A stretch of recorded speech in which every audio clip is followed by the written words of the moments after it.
घर से निकल रहा था, बाइक लेके निकल रहा था। वहाँ पे मैं बाइक लेके आगे पहुँचा, वहाँ पे प्लेन क्रैश हुआ। जो 5 मिनट में बड़ा होता लेट, तो कदाच उधर मैं भी उसमें होता शामिल। वहाँ पे ऐसा हुआ कि सामने वाली बिल्डिंग से टकरा के ये प्लेन दो बिल्डिंग से टकराते हुए नीचे आया। जैसे नीचे गिरा वैसे उस प्लेन का ब्लास्ट हो गया। ये स्थिति ऐसी वहाँ पे गंभीर हो गई थी, जो प्लेन में सब पैसेंजर चिल्ला रहे थे, बचाओ बचाओ। अंदर जो रेसिडेंट थे वो भी चिल्ला रहे थे, पर प्लेन में जो था उसको 10 ही मिनट में चिल्लाने बस सब हो गया खत्म।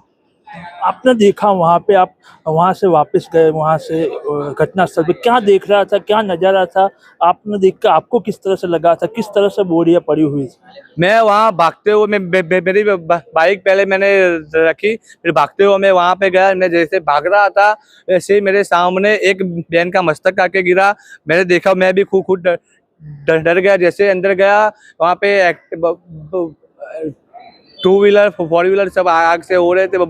जैसे मैंने आग देखी, मैं भी खुद डर गया कि 2 व्हीलर के 4 व्हीलर वो कुछ हुए तो मेरे सर पे ना गिरे। फिर अंदर जाके देखा, वहाँ पे राख दिख रही थी, बॉडी तो नहीं दिख रही थी, मतलब बॉडी थी पर राख। जिसके किसी का पैर ही दिख रहा, किसी का मस्तक दिख रहा था, कि बॉडी कुछ मानो कुछ सब कुछ। हॉस्टल की बात करें, आप अंदर हॉस्टल में गए तो हॉस्टल में क्या नज़ारा था? डॉक्टर थे, कितने डॉक्टर हो गए वहाँ? हॉस्टल आगे थी, डॉक्टर आगे थे। डॉक्टर 50-60 डॉक्टर थे जो ऊपर बचाओ बचाओ चिल्ला रहे थे। बाकी के जो परिवारजनों थे उसमें तो मेरे सामने 10-15 तो उधर ही डेथ हो गए थे। बस ऊपर बचाओ बचाओ चिल्ला रहे थे। हम अंदर गए, अंदर फायर ब्रिगेड की टीम ने पानी से बुझाया सब। फिर ऊपर गए, जिसको बचा सकते थे उसको बचाया, और जो नई जो जिंदा ही नहीं थे उसको ये पोस्टमार्टम रूम के लिए भेज दिया। आपने कितने लोगों को बचाया होगा, कितनी बोरियां देखी होगी, क्या लग रहा था उस टाइम? 25-30 लोगों को बचाया होगा। और बॉडी में देखा जाए तो मेरे सामने 70 से 80 बॉडी मैंने देखी थी। बात की जाए तो किस तरह से बोरियां दिख रही थी, और जो हादसा हुआ आपने देखा, किस तरह से प्लेन क्रैश हुआ, बता सकते हो? वो प्लेन गुरुवार दोपहर 1:39 पे अहमदाबाद से लंदन जाने के लिए एयर इंडिया का विमान टेक ऑफ करता है और क्रैश कर जाता है। फ़िलहाल आंकड़े यही हैं कि 262 लोग उसमें मृत पाए गए हैं। मेडिकल के स्टूडेंट के बच्चे भी थे, वो भी इसमें मृत पाए गए। और उस समय देखिए कि विद्यार्थी खाना खा रहे थे जिस समय यह घटना हुई, और वो अपने जीवन का शायद ये इतनी बड़ी त्रासदी जो कल हुई है, शायद ही भारत के इतिहास में कभी ऐसा हुआ हो क्रैश में, और हुआ हो तो उनमें से एक ये रहा। हमारे साथ पद्मपति शर्मा जी हैं जो कि वरिष्ठ पत्रकार हैं, और इस मुद्दे पे हम उनसे बात करेंगे, उनके अनुभवों को जानेंगे कि उनके काल में जिस तरह से रहा और इस पे क्या उनकी राय है। बड़ा भयावह दिन, ब्लैक डे ऑफ इंडिया। सही बात है, इतना दुखद, मतलब हृदय विदारक ये घटना मैंने अपने जीवन में नहीं देखी। दुर्घटनाएं तो विमान की कई हुई हैं, लेकिन इस कदर के विदिन 45 सेकंड हंसते खेलते जा रहे हैं, लंदन जा रहे लोग, और आग के ढेर में बदल गए। और हालत ये है कि अब उनको पहचानना मुश्किल है। डीएनए के माध्यम से उनकी पहचान होगी, शिनाख्त होगी। इससे बड़ा और क्या हो सकता है। लेकिन ये जो जहाज़ है ड्रीम लाइनर 787, ये दुनिया का सबसे उन्नत जहाज़ माना जाता है, विमान कमर्शियल। और कम से कम 1200 से ज़्यादा विमान इस समय आसमान में उड़ रहे हैं विभिन्न एयरलाइंस के थ्रू। भारत में भी इंडिगो और एयर इंडिया, इन दोनों के पास ड्रीम लाइनर है। बड़ा सेफ, वेल इक्विप्ड और बड़ा कंफर्ट देने वाला ये विमान है। और इसमें 300 यात्री को एकोमोडेट करने की क्षमता है, और सिर्फ 242 यात्रा कर रहे थे। आप ये देखिए कि क्या गड़बड़ी हुई है, ये अभी तक रहस्य और कई सवाल छोड़ जाता है। जो अभी फ़िलहाल तो यक्ष प्रश्न है, आने वाले समय में उनका जवाब मिलेगा। ब्लैक बॉक्स और डाटा रिकॉर्डर, ये सब एनालिसिस करने में काफ़ी टाइम लगता है, लेकिन पहली नज़र में जो दिख रहा है वो ये दिख रहा है कि 1:38 पर विमान टेक ऑफ करता है और जैसे ही आसमान में करीब 650 फीट की ऊंचाई पर पहुंचता है कि उसके जो गियर हैं वो बजाय ऊपर उठने के वो लैंडिंग पोजीशन में थे, और ये चौंकाता है। कई बात 8200 घंटे का अनुभव था, कई बात पायलट के पास 8200 घंटे का अनुभव। 8200 सबरवाल के पास था, और क्लाइव जो है वो उसके पास 1100 घंटे का था। और दर्शकों को शायद नहीं मालूम होगा, व्यूवर्स को, कि एक बहुत अच्छा अभिनेता है बॉलीवुड का, विक्रांत मेसी, जिनकी अभी फिल्म हाल में बहुत अच्छी फिल्म आई थी गोधरा पे, उसका फर्स्ट कजिन क्लाइव वो को पायलट था, और उसका परिवार लिस्टर में रहता है लंदन में, और वो भी खेत रहा। जाहिर है, देखिए, एक लोग बच गए, जाको राके साइयां मार सके न कोई। हाँ, एक लोग बच गए, कारण क्या था? एक लोग बच गए। कारण क्या था? कारण ये था कि एयर इंडिया के इस विमान में पहले 10 रो जो है वो एग्जीक्यूटिव क्लास है, और 11वीं रो से जो है इकॉनमी क्लास शुरू होती है, और इसकी सीट नंबर जो थी वो ए थी। तो 3 इधर होते हैं, 3 इधर होते हैं, तो ए और एफ ये दोनों को विंडो साइड मिलती है। और रमेश विश्वास जो थे वो आपातकालीन द्वार भी उन्हीं के पास था जी। तो जैसे ही ये जहाज डगमगाया और इनको लगा कि कुछ अनहोनी होगी और आग लग सकती है, इन्होंने आपातकाल द्वार खोला और कूद गए, और फिर उसके बाद बेहोश हो गए। उनको फिर होश में आए, तब वो लंगड़ाते हुए स्वयं चल के एम्बुलेंस तक गए, उनको सहारा दिया। तो उन्होंने जो घटना बताई बस वो इतनी थी, इससे ज़्यादा नहीं बताया।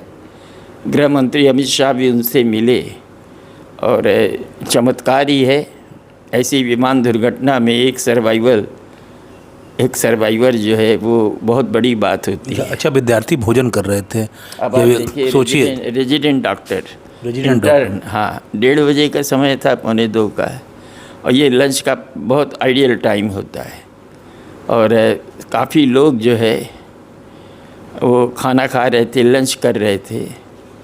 वो अचानक वो जहाज़ जो है मेडिकल कॉलेज की उस हॉस्टल की मेस में जाके गिरता है और ले बढ़ता है कई डॉक्टरों को, निरी मासूम डॉक्टरों को। देखिए, मैंने पहले भी कहा, बहुत दुर्घटनाएं देखी हैं। मैं 50 साल से विमान में सफ़र करता रहा हूँ। ड्रीम लाइनर पे भी मुझे एक बार बैठने का मौका मिला है। तमाम और भी क्राफ्ट हैं, एयर बस है, न जाने कितनी बार मैं बैठा हूँ। बोइंग पर भी बैठा हूँ, 707 जो है उस पर भी बैठा हूँ। जब मैं बैठता था तब कहीं न कहीं मेरे दिल में ख्याल आता था कि कहीं ये क्रैश कर गया तो क्या होगा, हम डेस्टिनेशन पर पहुंचेंगे। टेक ऑफ सबसे महत्वपूर्ण चीज़ होती है, जब फ्लाइट टेक ऑफ करता है, हाँ, वो सबसे महत्वपूर्ण नहीं, पल टेक होता ऑफ है। से ज़्यादा महत्वपूर्ण होता है लैंडिंग। किसी पायलट की कार्यकुशलता, क्षमता उसकी लैंडिंग में निर्भर करती है। और मुझे याद है कि एयर इंडिया में न जाने कितने पायलट ऐसे हैं जिनको मैंने थैंक्स कहा है। एयर होस्टेस को मैंने कहा है very nice landing, very comfortable landing. और कुछ लोग ऐसे होते हैं जो कैसे आते हैं मालूम नहीं, और मुझे याद आता है जयपुर से मैं और मेरी पत्नी आ रहे थे और वो शायद स्पाइस जेट था और उसके साथ जो है स्पेन का एक डेलीगेशन भी था और हमारे बगल में राजस्थान संस्कृत यूनिवर्सिटी के वाइस चांसलर वो हमारी बगल में यात्रा कर रहे थे। ये भी और जब जहाज़ लैंड किया तो ऐसा बम्पी लैंड था कि हमारी पत्नी का जो पर्स है वो 36 सीट आगे जाके मिला। तो कभी कभी ये भी होता है। तो लेकिन यहाँ एक्सपीरियंस थे।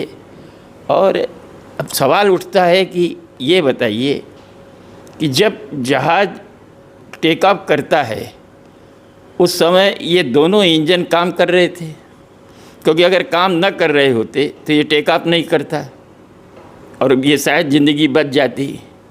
लेकिन आसमान में उड़ने के बाद ये डगमगाता है और नीचे की ओर झुकता है। अगर वीडियो देखिए तो नीचे की ओर झुकता है और इसके दोनों जो इंजन हैं, जो कि आपने देखा होगा कि जो डायना होता है उसी के साथ दोनों इंजन लगे होते हैं, बाएं और दाएं छोटा इंजन। ठीक है, पक्षियों के टकराने से बहुत एक्सीडेंट होते हैं, लेकिन सच्चाई ये भी है कि कोई पक्षी टकराया नहीं था, जहाज़ विमान में कोई पक्षी टकराया नहीं था। तो फिर ये हुआ क्या? अच्छा, दूसरा ये है कि जब पायलट बैठता है अपनी सीट पर आके, करीब आधी घंटे पहले आता है और वो सारे कलपुर्जों की नाप जोख करता है और नीचे से उसको मैसेज मिलता है कि एवरीथिंग इज़ ओके।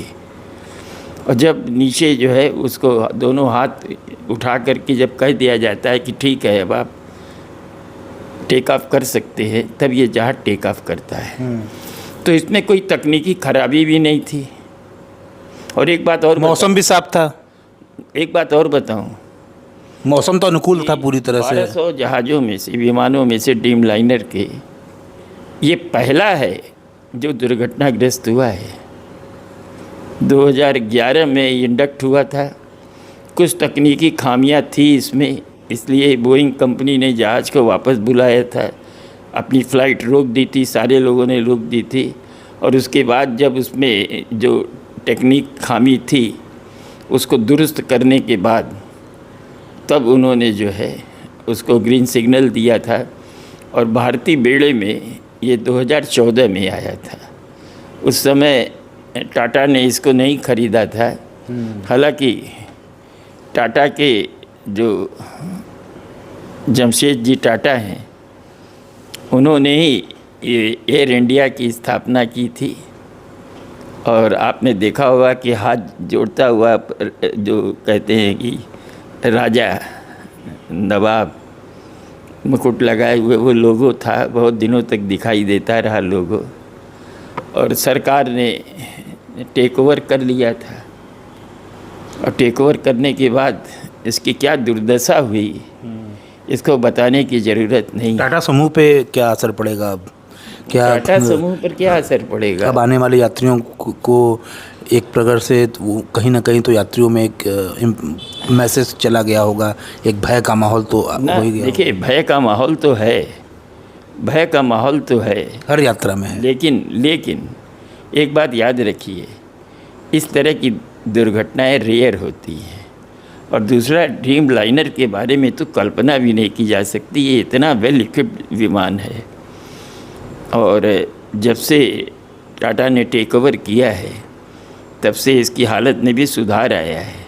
नहीं, भाई लोगों ने क्या किया, मंत्रिमंडल स्तर पे तमाम ज़मीनें थी इंडियन एयरलाइंस की, एयर इंडिया की, वो ज़मीनें जो है वो अंडर टेबल सौदा हुआ और बाहर दिखाया गया कुछ और अंदर कुछ। और नतीजा ये हुआ, उन रूट पे प्राइवेट कंपनियों को लाइसेंस दिए गए जो रूट बड़े क्राउडेड थे और एयर इंडिया को जो है वो खाली रूट दिए गए थे। तो 50,000 करोड़ से ज़्यादा के घाटे में ये जा रही थी और भी ज़्यादा। तो जब उसको लिया इन्होंने तो इसको संवारना शुरू किया। चंद्रशेखरन जो TCS में रहे हैं, मेरा बेटा भी कभी वाइस प्रेसिडेंट था वहाँ, तो उनसे बात हुई और उन्होंने बोइंग से भी बात की और बोइंग ने कहा कि देखिए हम पूरी कोशिश करेंगे कि इसकी खामियों का पता लगाने में, लेकिन अब फिर मैं कह रहा हूँ कि जब इंजन सही थे, मौसम अच्छा था, पक्षी टकराया नहीं था, आखिर वो कौन सी बात थी? और जहाज ने टेक ऑफ भी किया था। फिर मैं कह रहा हूँ कि अगर मान लीजिए कि वो जहाज, वो विमान जो है, अगर इंजन उसके बंद होते तो वो टेक ऑफ नहीं करता, लेकिन उसने टेक ऑफ किया। एयर में जाने के बाद वो बंद होते हैं। तो देखिए, मैं ये नहीं कह रहा हूँ कि ये हो सकता है या है, लेकिन एक आशंका तो उठती है कि आज के इस टेक्नोलॉजी, मतलब जिसको कहना चाहिए कि इंटरनेट और हाई टेक्नोलॉजी के युग में, जहाँ कंप्यूटर और सैटेलाइट है, वहाँ कोई भी हैक करके और उसको जो है बंद कर सकता है, ये है। और अब आगे आएगी जांच, उसमें सामने ब्रिटेन की समिति भी जांच कर रही है, अमेरिका की भी, भारत की भी, सब लोग मिलकर जांच कर रहे हैं।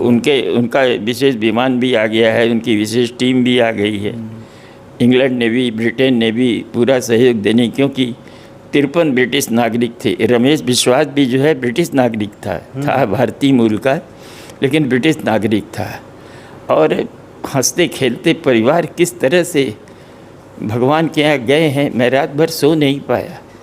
मुझे उनके चेहरे याद आ रहे थे, कितने खिलखिलाते हुए, हंसते हुए वो सेल्फी ले रहे थे। वो अचानक आखिरी सेल्फी के जोशी जी, आखिरी सेल्फी हो गई। उनकी पत्नी, उनके जुड़वा बच्चे, लड़के, एक लड़की। मेडिकल के जो आप रेजिडेंट डॉक्टर की बात कर रहे हैं, उनके शव को देख करके उनके साथी बिलक बिलक करके रो रहे थे। क्या करिएगा, अब वापस तो नहीं ला सकते। चंद्रशेखरन ने ये घोषणा की है कि जितने लोग इसमें हताहत हुए हैं, सभी को 1 करोड़ अनुग्रह राशि दी जाएगी उनके परिवारों को। और जो एयरलाइंस का जो इंश्योरेंस होता है, वो भी काफ़ी लंबा चौड़ा होता है, सामान का भी होता है। तो वो पैसे तो मिलेंगे, लेकिन पैसे मिलने से ज़िंदगी वापस नहीं आ सकती। आप ये समझिए, जो चला गया वो चला गया, हमने उसको खो दिया और हमेशा के लिए खो दिया। और ऐसी दर्दनाक मौत से हमने खोया है कि जिसकी कल्पना करके मन सिहर जाता है। क्या आप सोचिए कि धू धू करके जले होंगे जिस समय, ज़रा मैं बता नहीं सकता कि 45 सेकंड में सब कुछ ख़त्म हो गया। आप ये देखिए ना कि 45 से 50 सेकंड के भीतर वो लाश जो थी, वो शरीर जो था, वो राख के ढेर में बदल गया। और अब डीएनए उनका होगा और डीएनए से पहचान होगी। और वो डॉक्टर जो है, अब अलग अलग रिपोर्ट आ रही हैं। रात को मैंने देखा, एक जगह सुना, एक एथेंटिक चैनल पे, कि 56 डॉक्टर्स इंटर्न जो थे, रेजिडेंट डॉक्टर, वो इसमें उनकी मौत हुई है। लेकिन अभी तक आंकड़ा जो है 265 तक का आया है। तो उसमें 241 पूरे जहाज़ में जो थे यात्रियों के अलावा 12 क्रू मेंबर थे, पायलट, को पायलट और एयर होस्टेस पर 10 कम से कम लंबी फ़्लाइट थी। और मज़ा ये है कि इस विमान में 1,26,000 लीटर गैस, यानी पेट्रोल, अमित शाह ने भी कहा, पेट्रोल जो था वो भरा हुआ था, फुल टैंक था। इसलिए आग लगने के बाद यात्रियों के भस्म होने में ज़रा से भी देर नहीं लगी। और मैं क्या बताऊं, बहुत कोशिश की उसने। एमडी क्या बोलते हैं, जो एक लास्ट होता है, एमडीडी, वो कॉल किया। वो फ्रेंच शब्द है और उसका मतलब होता है कि हम मुसीबत में हैं, हमारी सहायता कीजिए। बस इतना ही वो कह पाए। इसके बाद जो जवाब आया, उस समय सब खेल ख़त्म हो चुका था। उस जवाब कोई दे नहीं पाया। पायलट या को पायलट दोनों में से कोई। मदद ज़रूर मांगी, लेकिन क्या कर सकते थे, अपनी तरफ से कोशिश की उसने, लेकिन जब दोनों इंजन बंद हो गए तब उसमें फिर कुछ नहीं हो सकता था। एक इंजन बंद होता तो चलिए ठीक है, लेकिन दोनों इंजन बंद होना ये बड़ा रहस्य गहराता है। आखिरी सवाल देश में, भगवान न करे कि ऐसा हो, लेकिन अगर ऐसा हुआ कि कंप्यूटर से, सैटेलाइट के माध्यम से इसको अगर जाम किया गया या बंद किया गया तो भविष्य के लिए बहुत बड़ी चिंता की बात है। हमें ये भी देख लेना है। मैं तो मनाता हूँ कि कोई ऐसी तकनीकी खामी निकले, लेकिन ये कम से कम न हो। लेकिन शंका तो बार बार उठती है, आशंका तो बार बार होती है कि कहीं ना कहीं कुछ सबोटाज तो नहीं हुआ है। ये बड़े खुलासे हैं। यही है। तो ये थे हमारे साथ पद्मपति शर्मा जी। दुख की घड़ी है और इनका भी कहना है कि ब्लैक डे कल था, कल, और राष्ट्रीय शोक भी मनाया जा रहा है देश में। हर सबकी संवेदना है सबके साथ, लेकिन इनका भी यही कहना है जो चला गया वो तो चला गया, अब क्या मुआवजा, क्या वो, उससे क्या प्रभाव पड़ता।